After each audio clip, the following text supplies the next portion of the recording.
sindaco, dacci l'opportunità di aiutarti a gestire al meglio questa straordinaria città.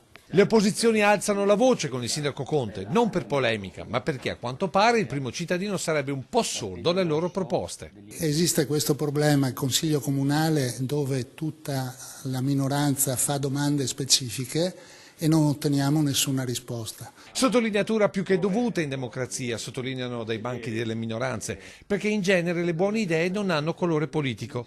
Quello che dispiace, dicono i consiglieri, è che per loro non c'è tempo nemmeno nelle commissioni. Noi facciamo domande di convocazione di commissioni consigliari su temi importanti e a queste non otteniamo risposte. Il caso della Commissione Cultura, la cui domanda è stata proposta il 4 di aprile per parlare del teatro, del ruolo col teatro stabile, dell'effetto del bando dell'alta professionalità per i musei, non accade nulla. Eppure sono i diversi punti di vista a migliorare il servizio ai cittadini, come ad esempio per la vicenda delle risorgive del Cerca, che il piano degli interventi del Comune definisce oasi ecologica con fruizione didattica e turistica, decisamente difficile da concretizzare se poi si recinta tutto. Una situazione un po' ambigua che un sindaco come si deve, punzecchiano dalle minoranze, magari anche con il sostegno delle opposizioni, risolve per il bene di tutti.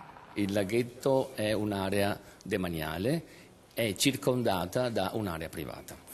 Questo non toglie che possa essere raggiunto un compromesso, che si possa fare un lavoro fatto bene, che si possa permettere sia al privato di mantenere la propria proprietà, però anche ai cittadini di poter accedere al laghetto, che è comunque un bene comune.